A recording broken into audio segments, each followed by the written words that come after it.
The drawing was unremarkable at first glance. Pencil and crayon on the back of a coloring sheet, the kind handed out in waiting rooms to keep small hands busy. A man in a dark suit, stick-straight posture. She had even drawn the tie. A 9-year-old who paid attention to details. Stratton Gage had not moved in 40 seconds. He knew this because the clock on the wall of the rural clinic waiting room had a second hand, and he had watched it without meaning to, the way a drowning man watches light. The drawing was balanced between his fingers, with the careful tension of a man holding something he was afraid to crush. The girl, small, serious-faced, with eyes the exact shade of winter sea glass, stood in front of him waiting for his reaction with the patience of someone who had already decided she liked him. She had walked up to him 10 minutes ago and simply sat beside him. No preamble, no shyness. She had worked in silence, and then, with a gravity that belonged on someone 3 times her age, she had turned to him and held out the sketchbook. He had taken it because there was no world in which he would not. Then she reached out, calm as anything, and turned it over in his hands. On the back, in careful block letters, pressed into the page with the deliberate force of a child who wanted to get something exactly right. My dad, Stratton Gage, had not lost his composure in over a decade. Not in boardrooms where men twice his age had tried to dismantle him. Not at his father's funeral, standing in November rain with a country watching. Not once, in 10 years of building an empire that left no room for the kind of feeling that breaks you open. His hands went completely still around the edges of that drawing. He was still searching for a word, any word, when he heard it. Shoes stopping behind him, the particular stop of someone who had been moving and then ceased, suddenly like a sentence cut short. He turned. A woman in scrubs stood in the doorway between reception and the hallway. Dark curls pulled back from a face that his memory had held so carefully for so long that seeing it now in 3 dimensions felt like being struck. Her hand was still raised mid-reach towards something on the desk beside her, a face he had not seen in 9 years. The color left her face completely. For 3 full seconds, neither of them breathed. The girl looked between them with the calm curiosity of someone watching a weather system approach from a long distance. His mouth formed her name before he had decided to speak it. Noemí. She grabbed the girl's hand. She turned. She moved toward the hallway with the fast, controlled motion of someone who had already calculated the exit. Noemí. She stopped. She did not turn around. Her back was to him, her hand holding the girl's, her shoulders carrying the tension of a person fighting themselves. But she stopped, and in that stillness, Stratton Gage understood with a clarity that no boardroom had ever given him. That the story his mother had handed him 9 years ago in a sitting room, with her hands folded and her posture like carved stone, had never been the truth. The question was what the truth had cost. But before I tell you what happened next, let me take you back to the beginning. Because this story did not start in that waiting room. It started 9 years earlier, with a lie told by the one person Stratton Gage trusted most, and that lie cost 2 people nearly a decade of their lives. Welcome, welcome. Pull up a chair. Whether you are new here or you have been with us a while, I am glad you found your way tonight. I am Mr. Boone, and this is exactly the kind of story I save for when you need to feel something real. Drop in the comments. Where are you watching from? City apartment, back porch, night shift break room, morning coffee before the house wakes up? I want to know who is here. If you are new, hit subscribe and tap the bell. This one is going to unfold in parts, and you do not want to walk in late. Now, let me tell you about a man who built a fortress out of discipline because someone dismantled his heart so cleanly, he never found all the pieces. And if you have ever had someone disappear from your life without a word, no explanation, no fight, just gone, drop where you are watching from in the comments, because this story might feel familiar in ways you did not expect. Stratton Gage kept his office at 63 degrees. This was not an accident. His assistant Petra, 12 years with him, the only person on his payroll who had lasted longer than most marriages, had once asked carefully on her 3rd week whether the thermostat might be adjusted just by a few degrees. She had been wearing a cardigan over her blazer. He had looked up from the contract on his desk and said, without malice, without drama, "It keeps me sharp." She had never asked again. She had also never stopped wearing the cardigan, The office was on the 41st floor of a building in the financial district that bore the Gage name above the entrance in letters that did not need to be large because they did not need to try. The penthouse apartment 2 buildings over was his, a space of 11 rooms designed by an architect who described it as monastic luxury. Stratton had liked that phrase. He had liked it because it was honest. The place echoed when he walked through it. He had chosen furnishings in charcoal and slate and the cold white of winter skies, and he had never once questioned whether this was something a contented man would do. He had a wardrobe of suits, dark, precise, interchangeable, and a schedule that left no room for the kind of stillness that lets old feelings surface. He worked at hours that alarmed the people around him. He closed deals that others called impossible, and described them afterward as straightforward. He gave to causes with the efficiency of a man settling accounts. He was respected everywhere, and known, truly known, by almost no one. This was not who Stratton Gage had been at 2008.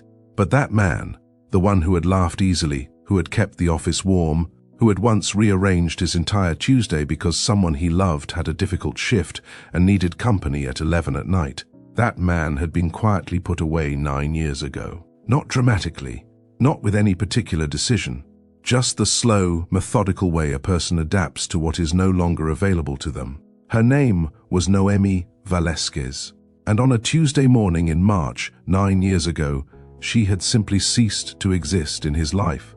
He had reached for his phone that morning, an ordinary morning, grey light through the windows, first coffee, the city below doing its usual business of being relentless. He called her number the way he called it every morning, the habit of 8 months worn smooth as river stone. Disconnected. He had stared at the phone the way you do when reality offers something your mind has not accepted yet. Then he had gone to her apartment. He had a key. She had given it to him 4 months in, laughing, saying she trusted him not to abuse the privilege. The door opened onto a space that was no longer hers. Not ransacked, not disturbed, cleared, methodically, efficiently, like a person who had taken their time and left nothing behind on purpose. The books were gone from the shelf by the window, the photographs, the particular coffee mug she had brought from her mother's house that she would not let him put in the dishwasher. Every trace of Noemí Velasquez removed with the precision of someone who had thought it through. No note, no message, no forwarding address, nothing. He stood in the center of that empty apartment for a long time. That evening, he went to his mother. Cordelia Gage received him in the sitting room of the family estate, the room where she had always conducted conversations that required a certain kind of composure. She wore a cream silk blouse, pearl earrings. Her hands were folded in her lap, with the practiced stillness of someone who had spent decades deciding exactly how much to reveal. Her posture was correct and immovable, the posture of a woman who had long since made peace with her own decisions. "Darling," she said, before he had finished explaining, "sometimes people simply move on." She was never quite settled, was she? You knew that. He had waited for more. There was no more. He believed her, not because he wanted to, not because it answered anything, but because she had given him nothing else to hold. And grief, when it arrives that suddenly, looks for the nearest solid surface and grips it. She had handed him a story, small, insufficient, cold, and he had taken it because the alternative was a void with no flaw. He had not known, yet, that she had handed him a lie. And so, the years moved. The empire grew, the office stayed cold, and Noemí Velasquez became the thing he carried the way you carry a splinter you cannot quite reach. Not constantly, not with drama, but always there, surfacing in the small and particular ways that loss does when it has nowhere to go. The mornings when the coffee smelled exactly right, and something in him reached for a phone he no longer had reason to call. The times he passed a hospital and heard a woman hum something unidentifiable in a corridor, and felt the world tilt briefly on an axis no one else could see. She had been a nurse, working through her residency training the entire time they were together, laughing about the hours, refusing to let him make it easier financially because she had told him, not the kind of person who takes shortcuts. The times he looked in the mirror and found something in his own eyes that he could no longer name. Something that did not belong in the face of a man this successful, this composed, this settled. He had never stopped loving her. He had simply, over time, stopped expecting anything from it. Love, he had learned, did not require an object. It could exist on its own, like a room no one lived in anymore. Still there, door still standing, just no longer entered. That had been the story, the one he told himself, the one his mother let him believe, year after year, with her hands folded and her posture like carved stone. 9 years of that story, until a community partnership visit landed him in a car on a highway, heading toward a small town he had never heard of. The kind of obligation that appeared on a schedule and got fulfilled like every other obligation, thoroughly, efficiently, without sentiment.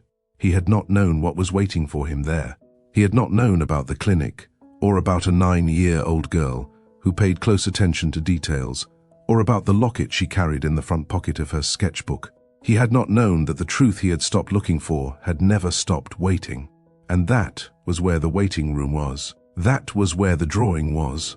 That was where a child pressed 2 words into the back of a piece of paper and handed him everything he had lost, all at once, with both hands. The highway, and what it led to, that is where we are going next. Dara had put it in his calendar 6 weeks ago, the way she put everything in his calendar, with color coding, a 2-day advance reminder, and the particular brand of relentless optimism that made her both invaluable and, on certain mornings, genuinely exhausting. Community partnership site visit, Wren Valley Rural Clinic. Executive presence required, 2 hours, in and out. She had attached a briefing document, a suggested talking points sheet, and a note at the bottom, in her precise way, "This one matters for the quarterly report. Please do not reschedule."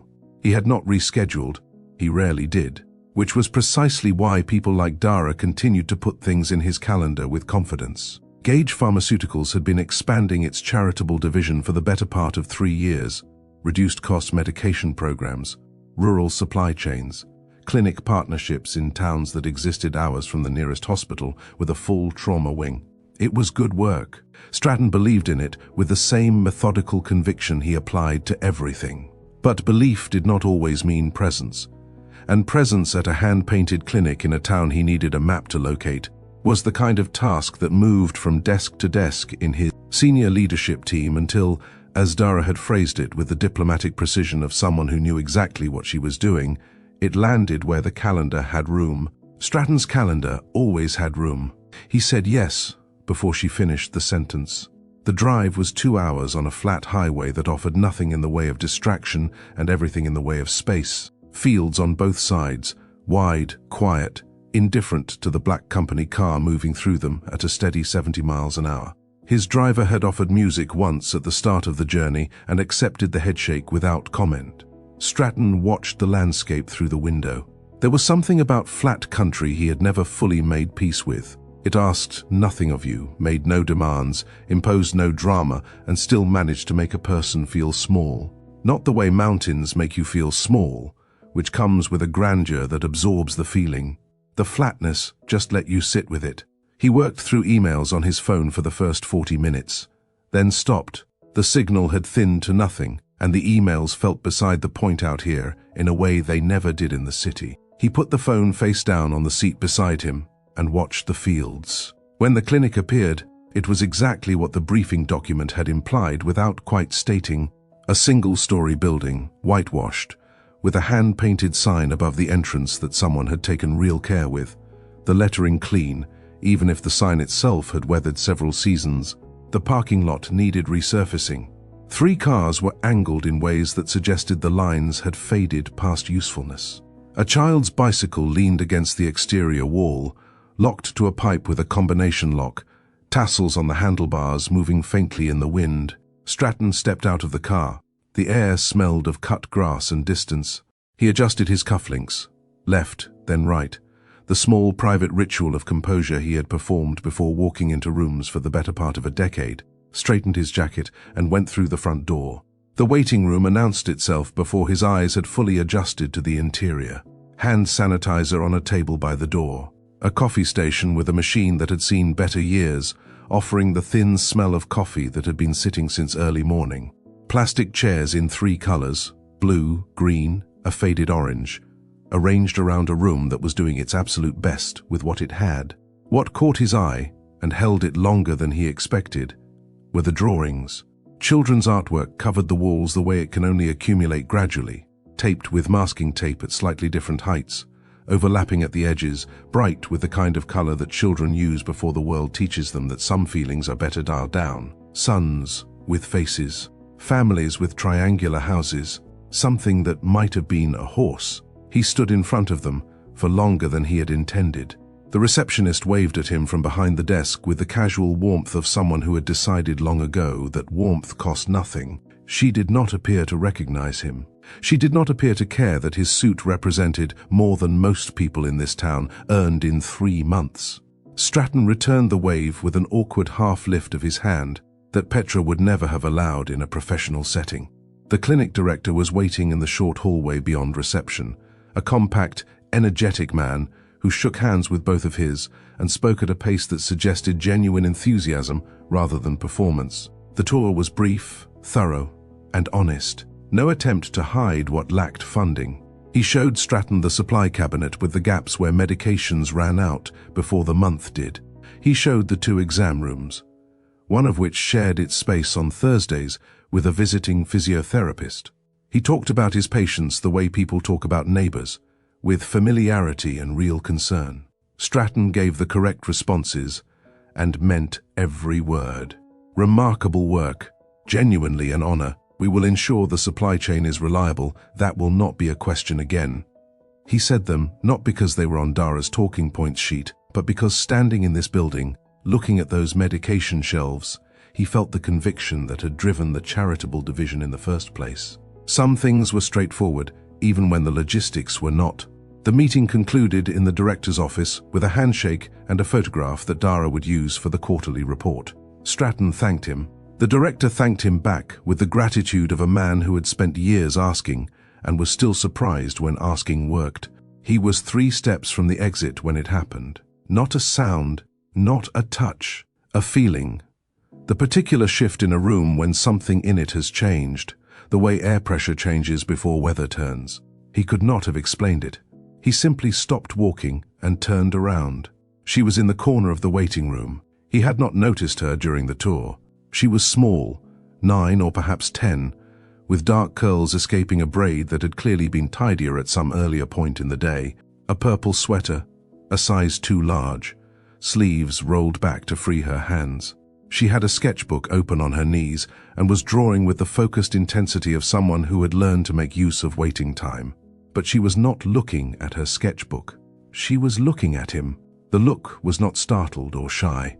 She simply looked at him with a steady gray-green gaze, the quality of attention that belongs to someone who has been thinking about a thing for a very long time.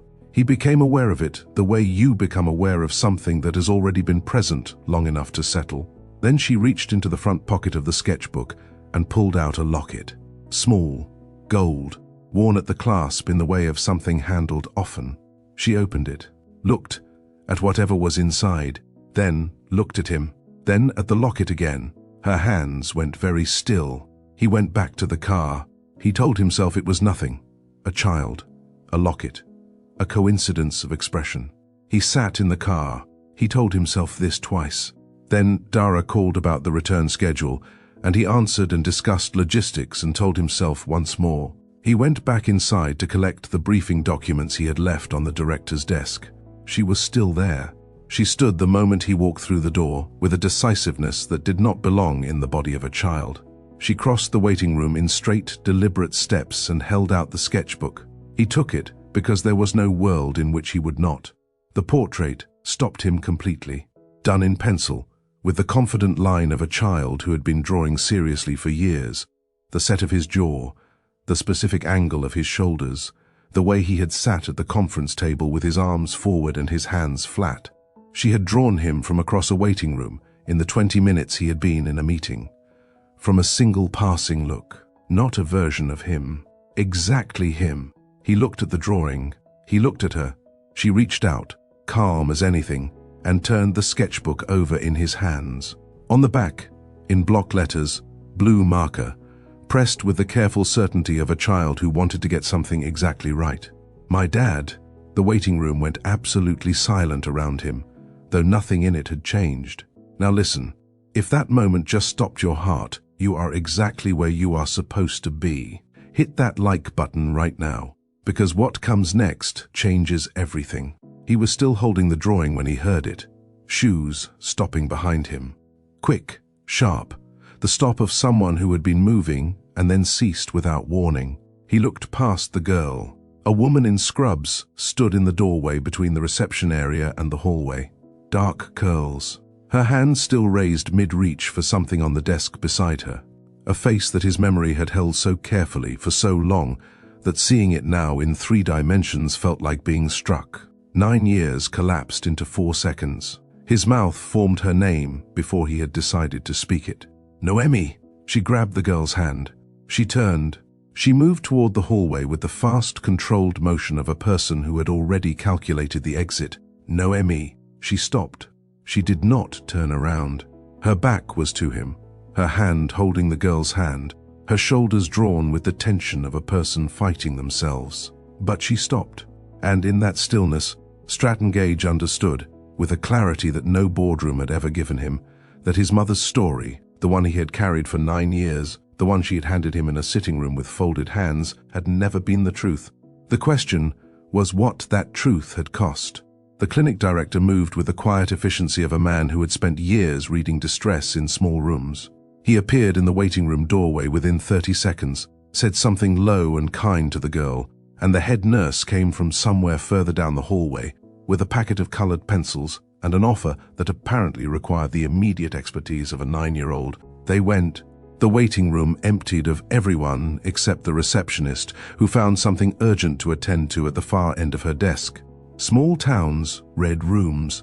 The break room was at the back of the building, past the supply closet and the second exam room, small and warm in the way of rooms used often and closed frequently. The warmth of accumulated presence rather than deliberate heating. It smelled of burned coffee and the faint antiseptic that clung to clinical spaces, regardless of how thoroughly they were aired. Grey lockers lined one wall.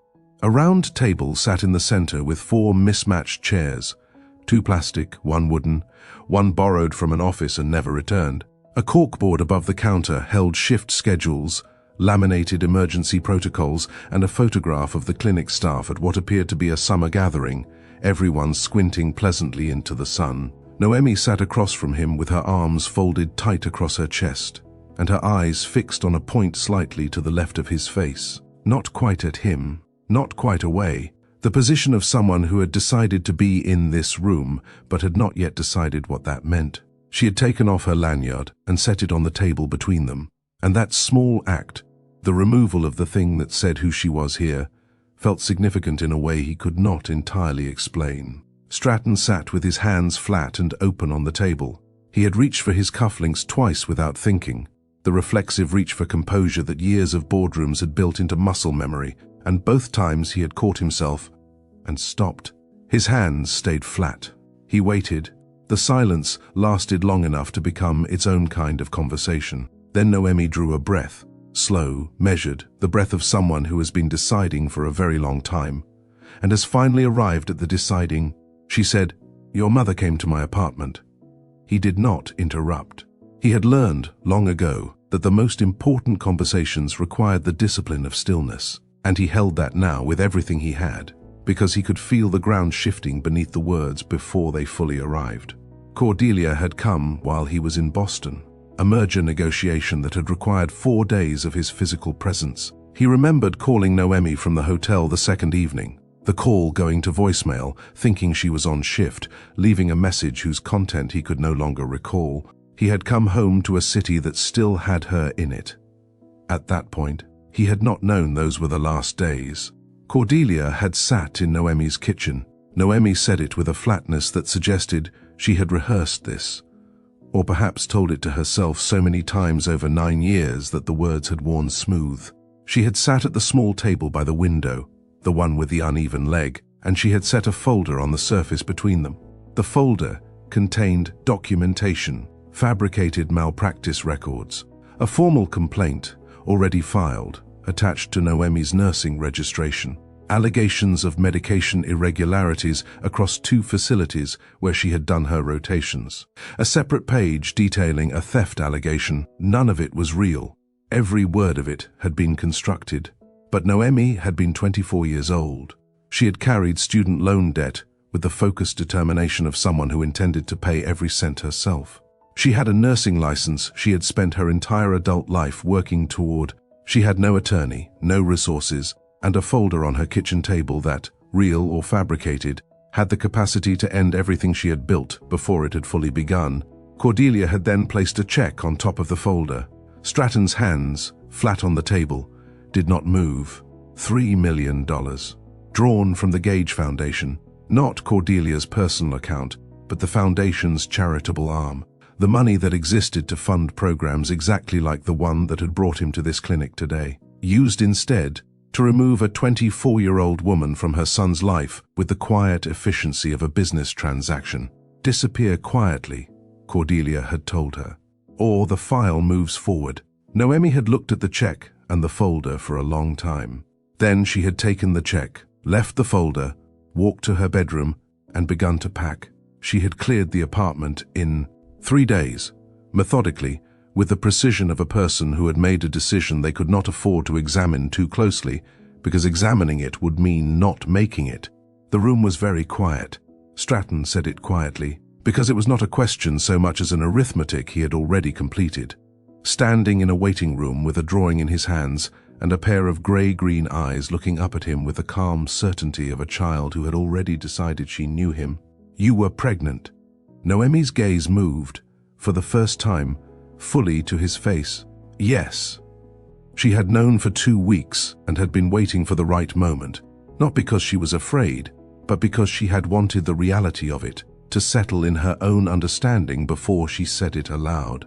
She had planned a Sunday morning, a coffee shop near her apartment where they went when neither of them had anywhere to be. She had been going to tell him over the second cup. Cordelia had come 2 days before that Sunday. Stratton sat with this. There were no words available that were equal to what he was sitting with, so he did not reach for any.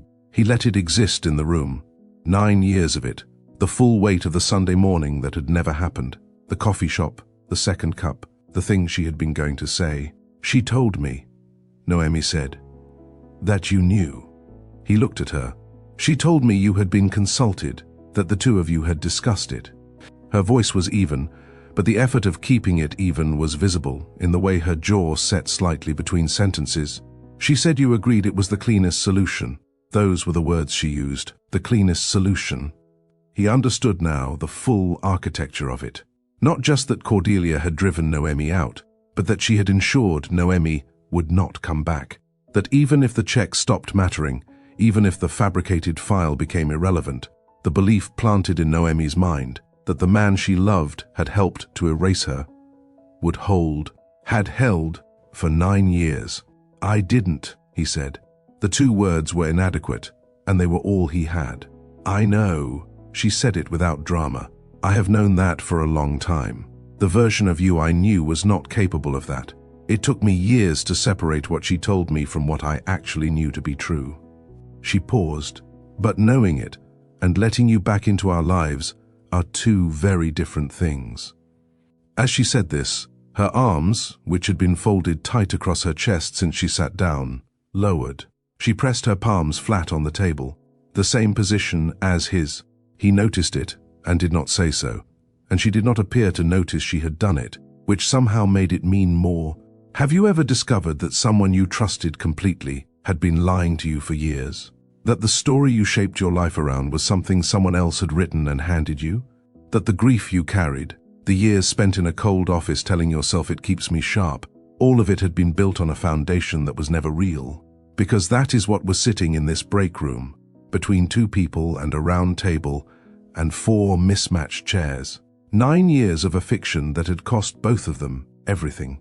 The problem now had a name, a shape, a source, and a check drawn from charitable funds. It had a fabricated file and a sitting room and a cream silk blouse. And it had a daughter with a grey-green gaze who had walked across a waiting room toward a stranger she had already decided to trust.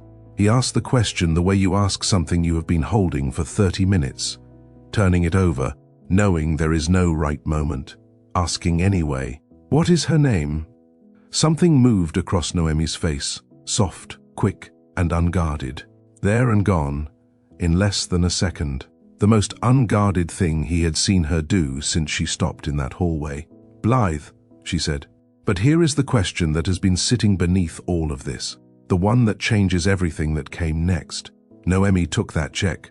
$3 million drawn from the Gage Foundation. She took it, and she left. But what did she do with it? Stay with me, because the answer is not what you think. And if this story is landing somewhere real right now, share it with someone tonight. Hit subscribe if you have not already. Drop a comment. This community is worth being part of, and I read every one.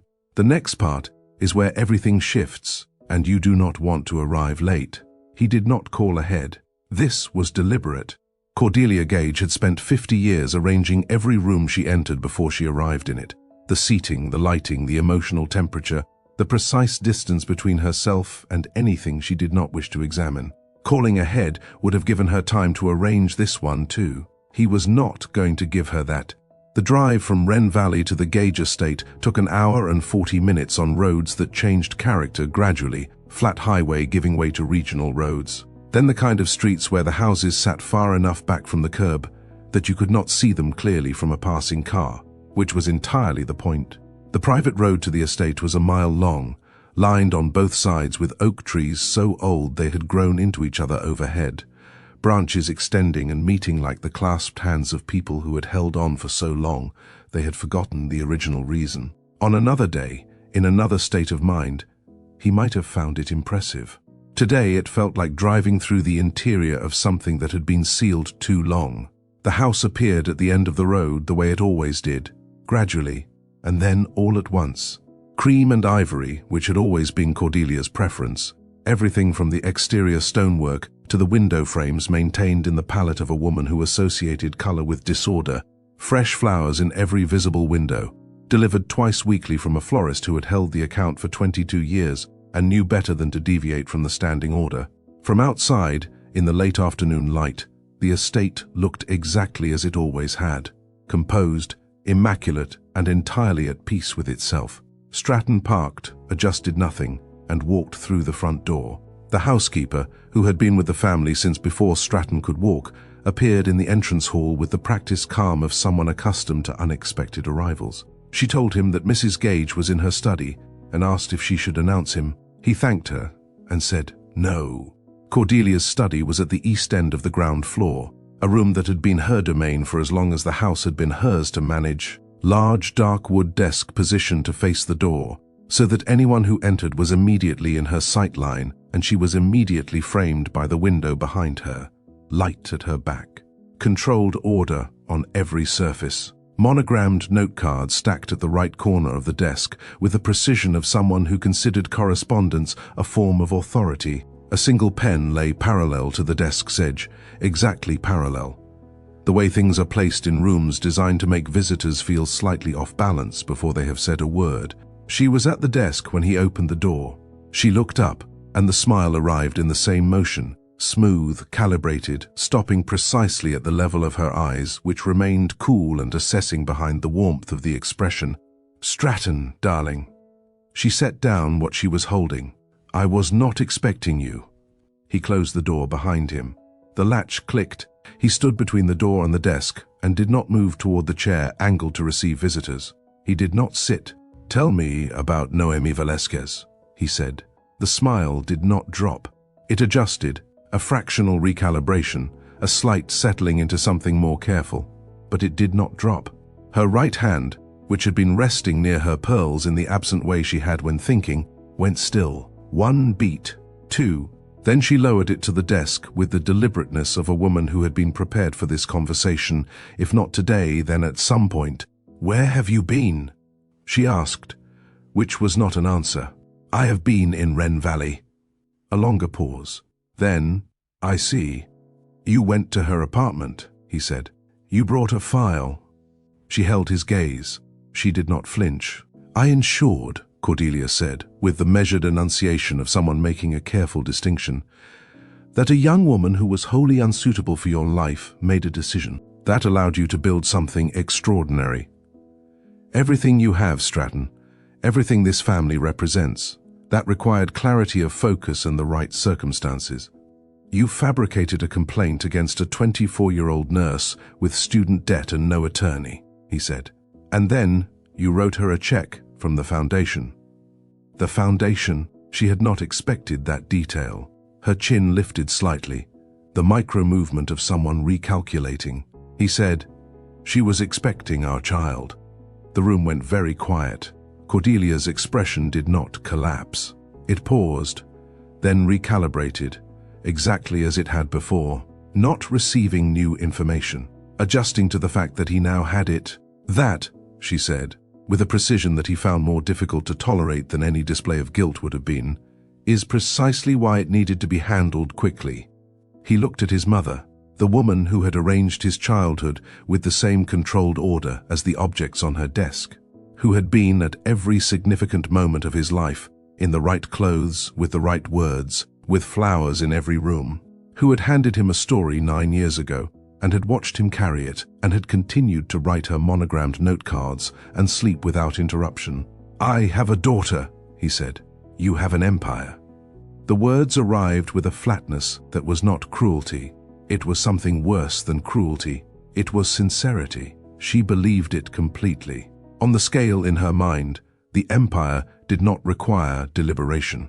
"I have a 9-year-old daughter," he said, and his voice was quiet in the way of things carrying significant weight, "who has spent her entire life drawing portraits of a father she has never met, from a torn photograph in a locket she keeps in the front pocket of her sketchbook." He watched his mother's face. "She has my eyes, Mother, my exact eyes. She has been looking at them in the mirror every morning for 9 years, and she knew exactly what color crayon to use when she drew me."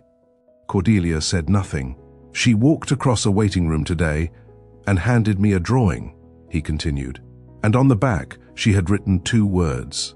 She is 9 years old, and she had never needed anyone to tell her who she was looking for. She already knew." The silence in the study was the kind that exists when something has been said that cannot be taken back, and both parties are aware of it.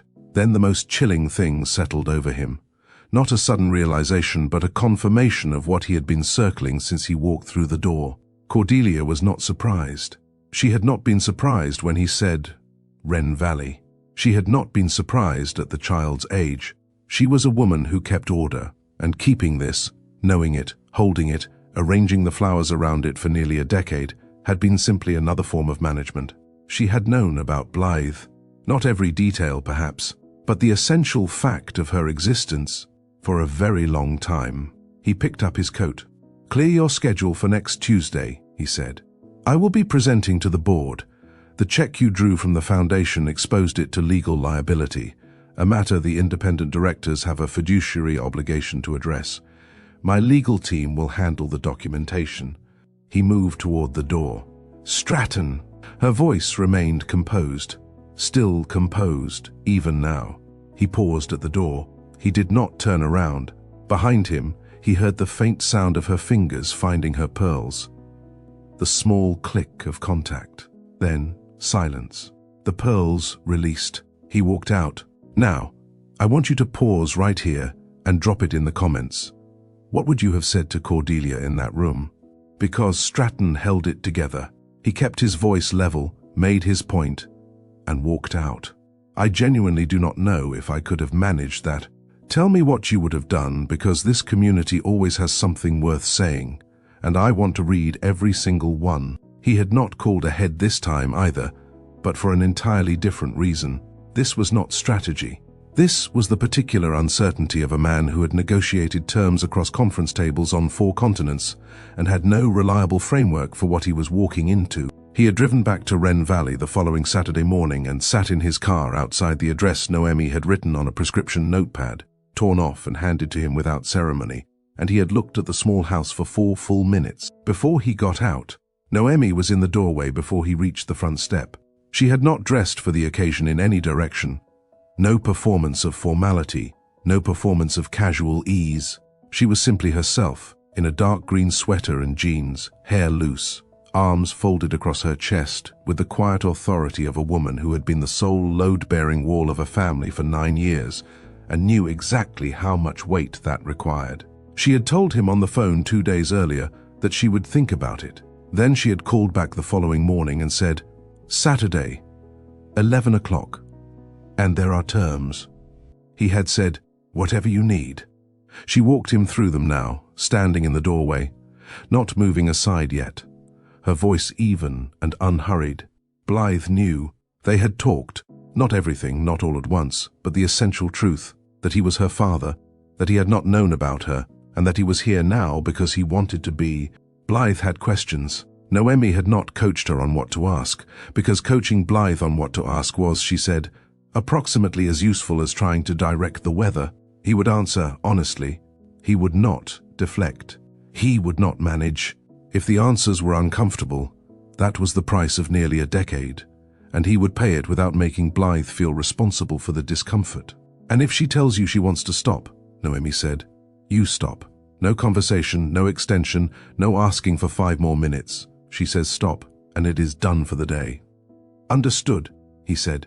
She held his gaze for a moment longer, checking something that did not have a name, and then she stepped aside. The house stopped him in a way he had not anticipated. He had prepared himself, in some abstract way, for a space that would feel reduced when placed against the life he occupied in the city. He had told himself that the contrast would not affect him, that he was here for Blythe and for the conversation and not for anything that required comparison. The preparation turned out to be unnecessary, and also entirely beside the point, because the house did not invite comparison. It existed on its own terms, completely. The walls held drawings the way some houses hold family photographs, layered, overlapping, taped and pinned at various heights, accumulated over years without any governing principle beyond the fact that each piece had been worth keeping. Portraits, landscapes, studies of hands, close observations of objects on a windowsill. The drawings were not a display. They were simply present, the way things are present in a house that is actually lived in rather than maintained. The kitchen smelled of coffee and cinnamon, as it apparently always did. The window above the sink had a crack in the lower left corner, repaired with careful tape, not hastily, but with the deliberate neatness of someone who had decided a repair was worth doing correctly, even when the materials were modest. The floor held worn paths between the stove and the table and the back door. The particular quality of floors walked the same routes for years, the same daily geography carved softly into the boards. A hook by the back door held 2 jackets, one adult, one child-sized, the smaller one with a small embroidered star on the collar. This was a loved house, not a decorated one. Standing in the kitchen of it, Stratton felt the distinction with a specificity that the 11 rooms of his penthouse had never produced. Blythe was at the kitchen table, sketchbook open, a fresh page, pencil already in hand. She looked up when he came in and did the thing he had noticed in the waiting room. The slight tilt of her head to the left, a degree or two, the unconscious adjustment of someone calibrating their view. She was studying him with the focused attention of someone who had assigned herself the task of understanding how a thing was actually holding together. "Sit there," she said, with the matter-of-fact decisiveness of someone who had already thought through the arrangement. She gestured at the chair across from her. "Don't move your head. I want to get it right this time." He sat down. He was aware, in a peripheral way, of Noemí moving quietly to the counter behind him. The sound of a cabinet, the fill of a kettle, the small sounds of a person giving a room its space while remaining present in it. Blythe began to draw. He held still, which came naturally, and watched her work. She did not make small talk while she drew. She was, he was beginning to understand, not a small talk person. The pencil moved in short, considered strokes, and then she looked up at him, and the first question arrived without preamble. "Did you know about me?" The directness of it was not aggressive. It was simply direct, in the way that children ask the questions adults spend considerable energy working around. He had told himself on the drive, here, that he would answer honestly. He found, looking at her, that the intention required no effort to maintain. There was no version of this child that would accept anything less. "No," he said. "I found out when you handed me your drawing." She considered this. The pencil did not stop. "Okay," she said. And there was something in the word that was not dismissal, but the sound of a piece fitting where it was supposed to fit. Then, "Did you look for us after she left?" This one was harder, not because the answer was complicated, but because the honest answer required him to hold its full weight, rather than trim it into something more forgivable. "I looked for a while," he said. "And then I let the wrong person tell me the wrong story, and I believed her, and I stopped." He kept his eyes on Blythe's face. "That was a failure, my failure." She looked up from the sketchbook. The grey-green eyes held his for a moment. Then she nodded once and returned to the drawing.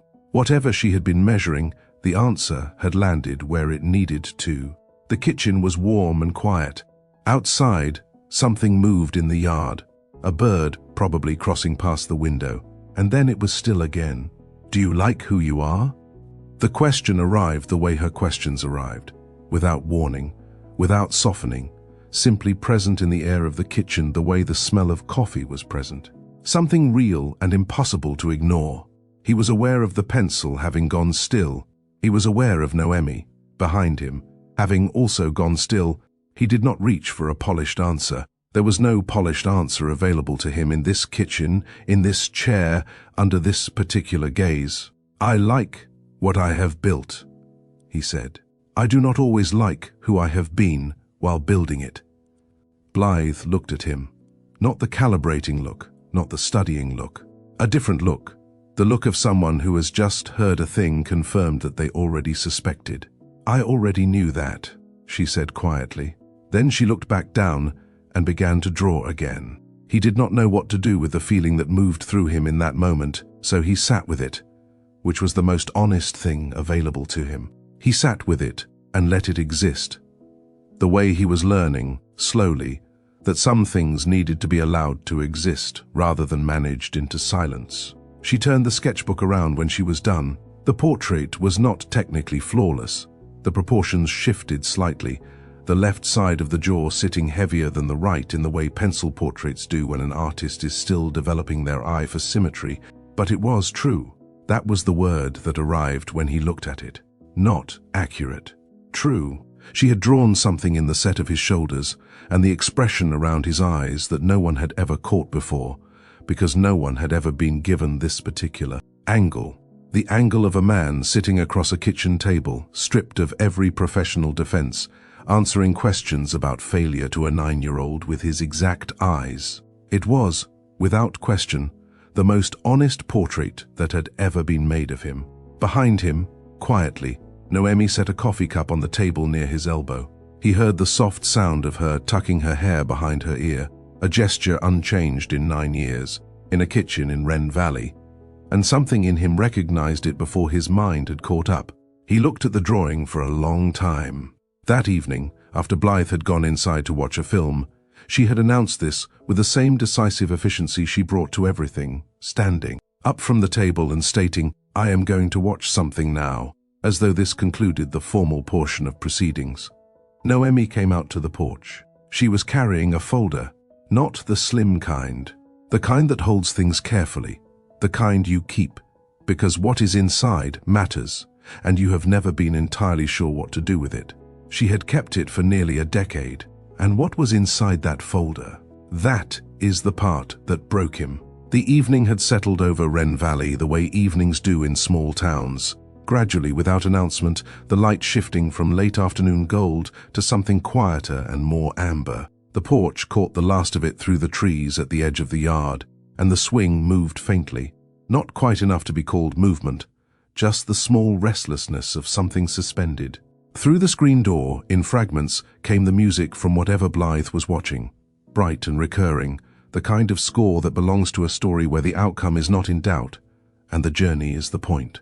It drifted out in pieces, interrupted by the screen door's mild resistance to the evening air, and gave the porch the quality of a room adjacent to something warm. Noemí came through the door and let it close behind her, with the soft impact of long habit. She had the folder in her hand. She sat on the swing beside him, not close, not distant, with the deliberate neutrality of someone managing the geometry of a moment carefully. The folder was manila, slightly bent at the upper right corner, held closed with an elastic band that had dried and partially cracked with age. The kind of thing kept in a drawer for years, moved from one address to the next, preserved not because it was pleasant to have, but because it was necessary. She placed it on the swing between them. She did not open it immediately.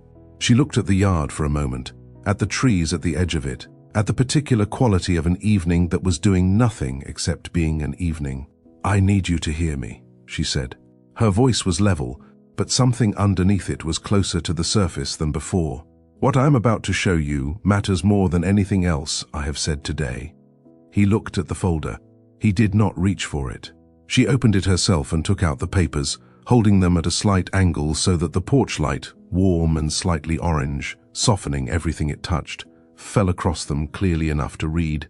She handed them to him one at a time, in order, deliberately, with the care of someone who has handled these particular papers before and knows what each one costs to look at. They were bank statements. The account had been opened 9 years ago, in the weeks after she arrived in Wren Valley. The name on the account, he had to read it twice, because the first time his eyes moved over it and the information did not fully land, was Blythe Velasquez, an account opened in a child's name before the child had arrived in the world. Blythe had been born several months after Noemí reached Wren Valley, into a town where nobody knew her name or cared what she had left behind. The opening deposit, recorded on the first statement in the clean numerical language of financial documents that carry no awareness of human weight, was $3 million. He turned to the next statement, then the next, then the following year's statements, arranged in sequence, each one following the last with the same flat financial arithmetic, running balance, transaction history, withdrawals, 0 withdrawals, year after year, statement after statement. Every single one showed the same thing, a column where withdrawals should have appeared and simply did not. The money had sat there, accumulating silence, while the woman beside him had taken the bus for 4 months when her car gave out, worked clinic hours that had been cut without warning, and raised a child alone in a house with a cracked window fixed with careful tape. Alongside the statements sat the original foundation check, scanned and preserved, and the wire transfer receipts that confirmed the source of every dollar, a paper trail so complete it could only have been assembled by someone who understood from the very beginning that she might one day need to prove exactly what had happened. He held the papers without speaking. "I did not leave for the money." Noemí said it the way someone states a thing they have needed to say for a long time, not with drama, but with the quiet force of a truth stored too long in a small space. "I took it because I needed her to believe it worked. I needed Cordelia to think the transaction had completed, that I had accepted the terms and moved on, so she would close the file and leave me alone long enough for me to get somewhere safe." She paused. She looked at the yard again, at nothing specific. "But I never spent it, not $1. She stopped, the halt of someone who had been going somewhere that cost more than she was willing to spend in this moment. She reset, with the small internal discipline of a person who knows where her line is. It is in her name. It has always been in her name. The day she turns 18, she can do whatever she wants with it, pay for medical school, travel, set it on fire. I genuinely do not care. The film continued its bright irrelevance through the screen door. Something resolved in the music, a small triumphant note, and then moved on. "I put it in her name," Noemí said, quieter now, "because it was never mine. Keeping it felt like keeping the lie alive. So I sealed it off, left it there, and got on with the business of raising a child alone in a town where nobody knew what I had walked away from." He understood then the full weight of what she had carried, not just the practical weight, the years alone, the bus routes, the cut clinic hours, the single-income household held together with fierce, focused competence, but the interior weight, the belief she had built her entire life in Wren Valley around, that the man she had loved had sat somewhere comfortable and agreed that she was the cleanest solution, that he had weighed her against his family name and his future, and had come down on the side of all of those things and none of her.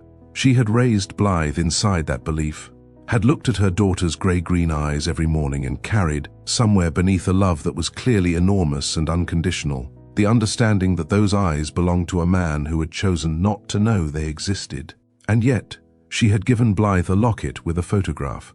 That detail arrived last and landed hardest. She had given her daughter a photograph of a man she believed had abandoned them, had allowed Blythe to carry that photograph, look at it, draw from it, build an interior image of a father she had never met, not because she wanted Blythe to love him, but because she had decided, quietly and alone, that Blythe deserved to know where she came from, even if where she came from had been a disappointment, even if the man in the photograph had chosen an empire over a Sunday morning. She had given Blythe the photograph anyway, because Blythe was not the one who had failed, and she was not going to be raised in the shadow of someone else's failure. Stratton set the bank statements down on the swing with the careful motion of someone setting down something fragile. He put his elbows on his knees. He put his face in his hands. He cried, quietly, not with release, but with the particular quality of grief that comes when the holding itself has been part of the injury, when something has been compressed for so long and into such a specific shape that when it finally moves, it moves with the weight of everything that was spent containing it. A Tuesday morning in March when he reached for a phone and found nothing. Nearly a decade of cold offices and echoing rooms and charcoal suits. A little girl in a waiting room pulling a locket from the pocket of her sketchbook, opening it, looking at the photograph, looking at him, her hands going still. A 9-year-old who had spent her whole life drawing the face of a man she had never met, from a photograph worn at the edges from years of handling, until she knew his jaw and his posture, and the weight of his expression well enough to capture it in 20 minutes from across a waiting room. He did not make a sound. His shoulders moved with it, and he kept his face in his hands, and the evening held steady around him. Noemí did not reach for him. She sat beside him on the swing, close enough that it shifted slightly under their shared weight, and she looked at the yard and the trees and the slow arrival of full dark at the edge of the property. She did not offer comfort in words or gesture. She simply stayed, present and still and near. The particular nearness of a person who understands that some things cannot be shortened and should not be, that sometimes the most honest thing one person can offer another is to remain in the room while they find their way through something. After a long moment, long enough for the film inside to reach another resolution in its music, long enough for the porch light to seem a little warmer against the deepening dark, she spoke. "I know," she said. 2 words, everything in them. "Friends, if you have not already, I need you to hit that like button right now. Not for the channel, not for the numbers, for this story. Because stories like this one deserve to travel. Share this tonight with someone who needs to be reminded that the truth finds its way home, no matter how long it has been kept from the door. And if you are not subscribed yet, this is the moment. Because what comes next is where everything either heals or breaks for good, and you do not want to miss it." He found out after the fact, which was the part that stayed with him longest. Noemí had not called him that night. She had driven home from the late shift, put her keys on the hook by the back door next to the jacket with the embroidered star, and sat at the kitchen table for a while before she went to bed. She had not called because she had handled it, and calling would have meant explaining, and explaining would have meant reliving it before she had finished processing it herself. She told him 4 days later, on a Wednesday morning, when Blythe was at school and the coffee maker was finishing its cycle, and there was enough ordinary structure around the conversation to hold it. Cordelia had found the clinic. He did not ask how. She was a woman who had spent 50 years ensuring that information moved toward her when she required it, and locating a rural clinic 3 hours from the city was not a task that would have taken her long once she had decided it was necessary. She had arrived on a Tuesday evening and waited. The parking lot at 11 at night was half empty, the overhead light at the far end burned out, the air autumn cold and still. Noemí had come through the staff exit at the end of a late shift, with her bag over one shoulder and her lanyard still around her neck, and Cordelia had been standing at the edge of the light in a cream coat, holding a monogrammed envelope between 2 fingers with the stillness of someone who had rehearsed her positioning. Impeccable, as always.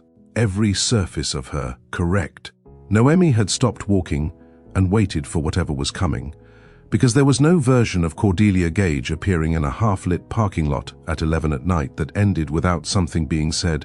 Cordelia had said, 10 million. The child goes with you. Somewhere he cannot easily find you. He will grieve. He will move on. A pause, that carried the weight of something considered carefully.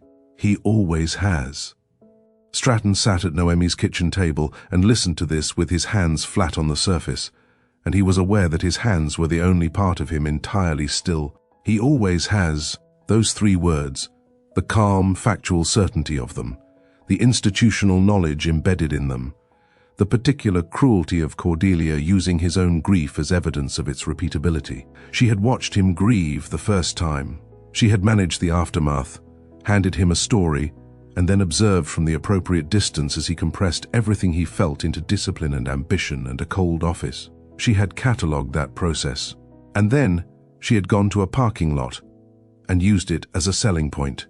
He said Noemi's name quietly, which was not a question, but a request.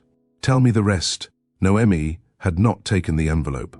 She had looked at Cordelia across the few feet of cold asphalt between them and told her, with the even and unhurried voice of a woman who had been her own cavalry for nearly a decade, precisely what she had.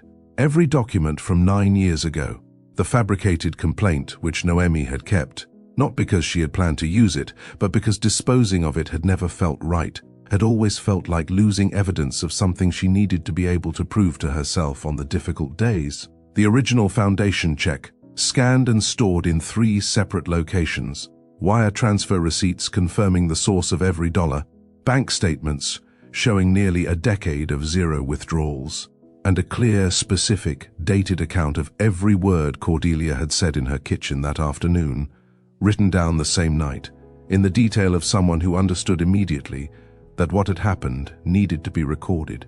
Noemi had told her, "You paid me with institutional funds to eliminate a personal problem. That is not a family matter. That is a foundation matter. I need you to hear me. Try it." Cordelia had been still for a moment, the same recalibrating stillness he had seen in the study.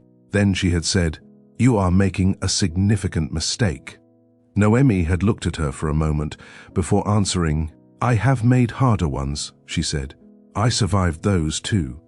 She had walked to her car. She had driven home. She had sat at the kitchen table, and then she had gone to bed. Stratton sat with this for a long moment after she finished. The coffee maker completed its cycle on the counter, the last sounds of it settling into silence. Outside the window, the yard was still and clear in the cold morning light. He thought about what it had cost her, not the parking lot specifically, but the cumulative weight of 9 years as the only standing structure in Blythe's life, to carry the belief, the wrong belief, constructed and placed in her hands by someone who had no right to put anything there. That she was doing all of it in the wake of a man who had chosen an empire over her, and then to have that same woman appear in a parking lot with another envelope and another number and the same cold arithmetic.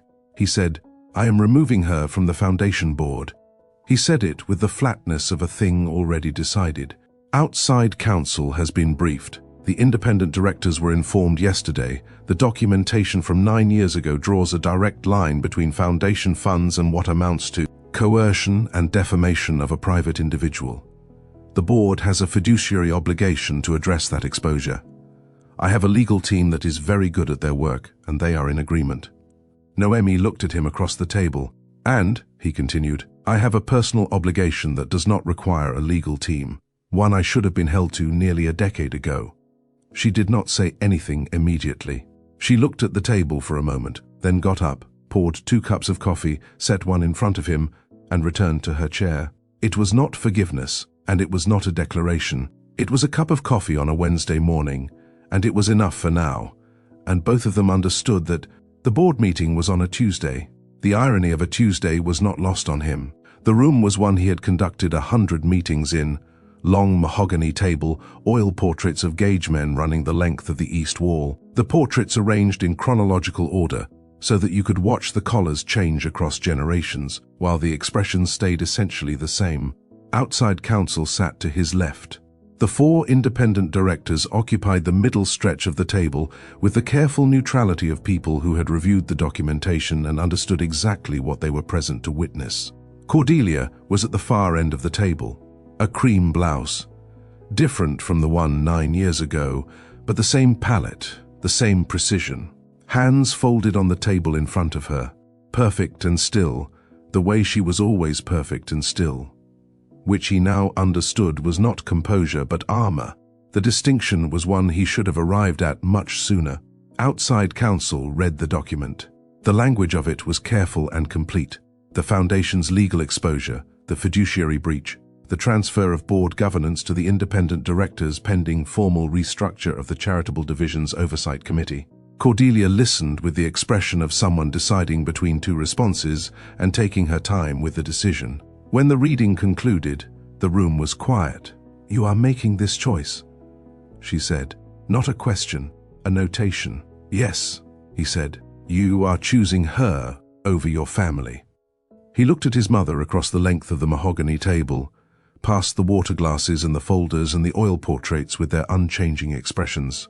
"She is my family," he said. "Walk me through what part of that you do not understand." The silence that followed was different from the silence in the study. That one had been the silence of something absorbed and filed. This was the silence of something finished.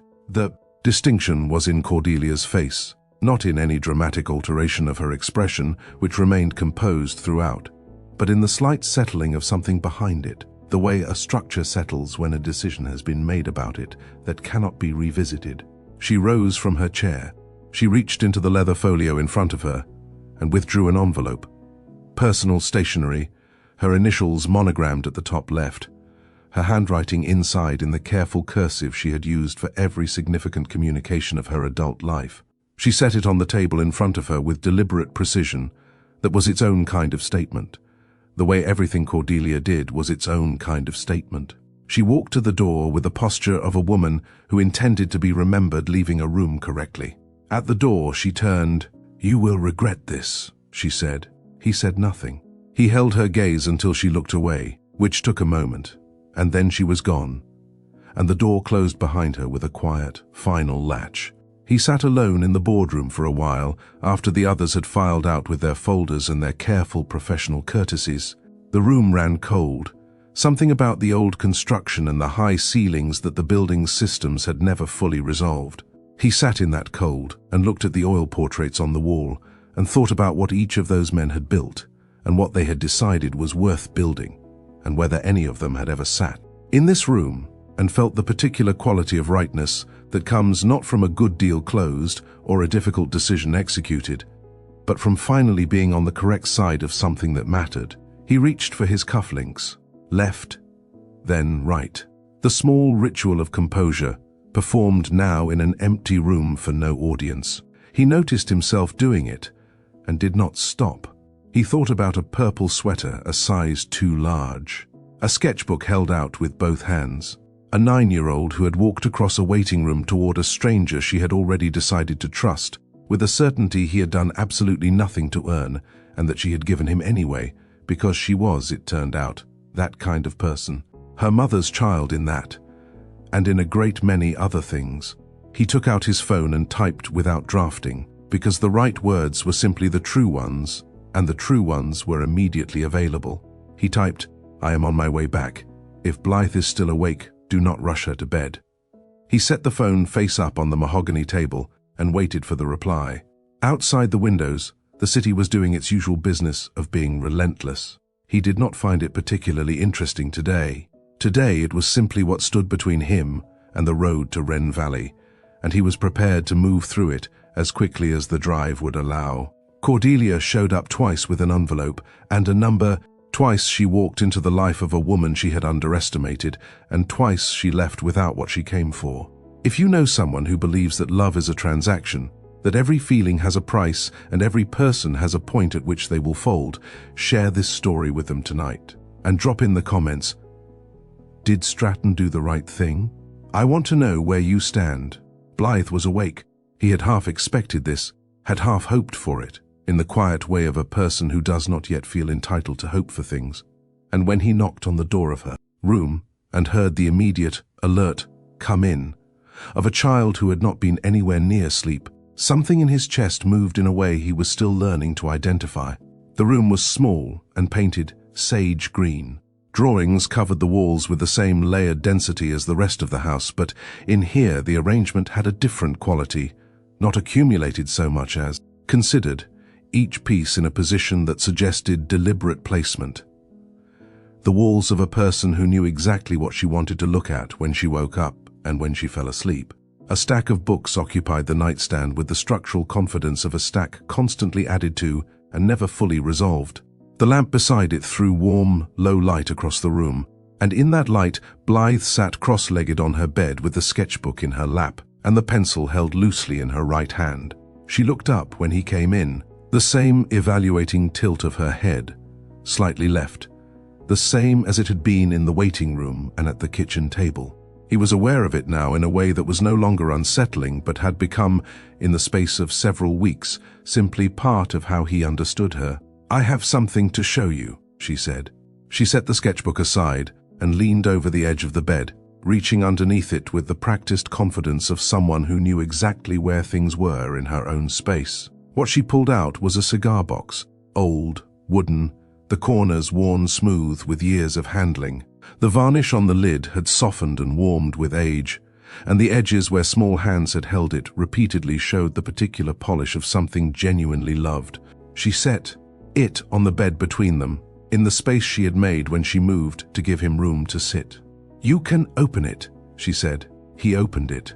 The drawings inside were layered with the oldest at the bottom and the most recent on top, accumulated over years, added to regularly, the whole thing carrying the quiet chronology of something that had mattered for a long time. He lifted the top drawing, then the next, carefully, with the deliberateness of someone aware that what they are handling has weight beyond its paper. The recent ones were immediately recognizable. His face, rendered with the studied proportion and confident line of a child who had been drawing seriously for years. The jaw, the set of shoulders, the particular expression around his eyes that no one had ever caught before. She had drawn him from a torn photograph in a locket, over and over, developing her understanding of his face, the way an artist develops their understanding of a subject, not copying, learning, each drawing slightly more certain than the last, each one an accumulation of looking. He went deeper into the box. The lines became cruder. The proportions shifted and approximated. These were the earliest drawings. A 5-year-old's hands, then a 6-year-old's, working from a torn photograph to construct a face they had never seen in person. A face attempted over and over by a child who had assigned herself the task of knowing someone from a distance and had worked at that task with the same focused determination she brought to everything. The crayon colors were pressed carefully into the page, chosen with the deliberateness of a small person who understood that some things deserved to be gotten right. Just above the very bottom of the box sat a single drawing, more worn at its edges than any of the others. The specific softness of paper that has been taken out, looked at, and put back many times. Crayon, on white paper, the colors applied with the careful pressure of a child working on something that mattered. 3 figures, side by side, holding hands. The middle figure small, the ones on either side taller. Beneath each figure, in the painstaking block letters of a child who had recently learned to write and was making sure every letter was right. Mom, me, Dad. In the bottom right corner, a date, 2 years ago. She had been 7. He sat on the edge of his daughter's bed and held the cigar box with both hands and could not speak. He was a man who had looked at 9-figure acquisition documents and signed his name with a steady hand. He was a man who had kept his office at 63 degrees because warmth was a vulnerability he had decided he could not afford. He was a man who had maintained composure in rooms where others had lost theirs, who had compressed the loss of an entire life, a Sunday morning that never happened, a phone call that reached nothing, an apartment emptied of every trace of a person he had loved completely, into the relentless forward motion of building something enormous and cold. He could not speak. He sat with the drawing of 3 people holding hands, the 7-year-old version of a family drawn entirely from imagination and longing and the particular faith of a child who had decided that the missing figure was real and worth drawing even without proof. And he did not try to find words that were not available to him. Blythe reached over and patted his arm, once, firmly, with the matter-of-fact decisiveness of a child who has assigned herself the specific task of comfort and intends to do it correctly. "I already knew you would cry," she said. The sound that came out of him was not the kind of sound he made at the office or in boardrooms, or at any point in the professional life he had constructed with such deliberate care. It was rough and honest, and surprised him slightly. It was a laugh. "How?" he said. She considered this with the brief seriousness she brought to questions that deserved a real answer, rather than a quick one. "Because you are sad in a good way," she said. "Sad in a good way means something matters." He looked at his daughter, the sage green walls, the drawings pinned and layered, each one a record of a day she had sat down and worked at something. The stack of books threatening the nightstand's structural integrity, the pencil resting on the open sketchbook page. "Yeah," he said. "It does." She seemed satisfied with this. She reached over and took the worn crayon drawing from where he was holding it and placed it back in the cigar box with the care of someone handling something that needed to be preserved. She closed the lid, set the box on the nightstand beside the books, and lay back on her pillow with the expression of a child who is ready for sleep now that the business of the evening has been properly concluded. "You can come back Saturday," she said. "I want to show you the oak tree drawing, the big one. I worked on it for 3 weeks." "I will be here Saturday," he said. "I know," she said, and closed her eyes. He stood in the hallway for a moment after he pulled her door mostly closed. Not fully, the way you leave a door when you want the sounds of a house to reach a sleeping child and remind them they are not alone. The house was quiet around him in the specific way of a house with a sleeping child in it. Not empty quiet, but full quiet. The quiet of something well and safe and resting. The kitchen light was low, left on by habit. The coffee maker was off, the counter clean. The drawings on the walls were dark shapes in the low light, familiar now in their arrangement. He had memorized more of this house than he had realized. In the weeks of Saturday visits and Wednesday morning coffees, and one long Sunday afternoon when Blythe had decided he needed to understand the proper technique for shading and had spent 45 minutes correcting his grip on a pencil. He had let her correct his grip. He went to the porch. Noemí was already on the swing. The night had the natural cool of late autumn. Not harsh, not demanding, simply the temperature of an evening that existed without any obligation to be comfortable for the people sitting in it. It was nothing like the controlled 63 degrees of his office. That cold had been a choice, a mechanism, something imposed on a space to produce a particular effect. This was just the world being itself, and he found he preferred it considerably. The porch light was on, throwing its warm orange across the boards and the railing and the edge of the yard where the dark began. Behind them, pinned to the doorframe with the same casual permanence as every other drawing in this house, was Blythe's most recent work. He had seen her finishing it earlier in the week. 3 figures, the same composition as the crayon drawing in the cigar box, but drawn now with the confident line of a child who had been practicing for years. No approximation this time, no imagining from a photograph. Drawn from life, from memory, from the specific knowledge of someone who had spent several weeks watching 2 people exist in the same space and had recorded what she saw with her usual accuracy. 3 figures, no labels beneath them. She had not needed labels this time. He sat on the swing beside Noemí, and for a while neither of them said anything. The yard was still. Somewhere at the edge of the property, something moved briefly through the undergrowth, and then was quiet. The porch light held its warm, steady orange against the dark. He had spent more than one drive back from the city thinking about what he wanted to say on this porch. He had composed versions of it in the car, tested sentences against the flat highway, and found them all insufficient. He was a man accustomed to the architecture of persuasion. He had built entire careers on knowing how to enter a room and say the thing that moved people toward yes. He had tried to apply that to this, and found that it did not apply. What he had to say was not a persuasion. It was not a negotiation. It was simply the truth, stated plainly, offered without conditions, which was a different kind of delivery than anything a boardroom had prepared him for. "I am not asking you to forgive me," he said. The swing moved slightly. The porch light held. "I am not asking you to rush anything, or to act like nearly a decade did not happen, because it did, and I know what it cost you, and I cannot fix that." She was looking at the yard. He kept his eyes there too. "I love you," he said. "That is all. No conditions attached to it. No timeline on what you do with it."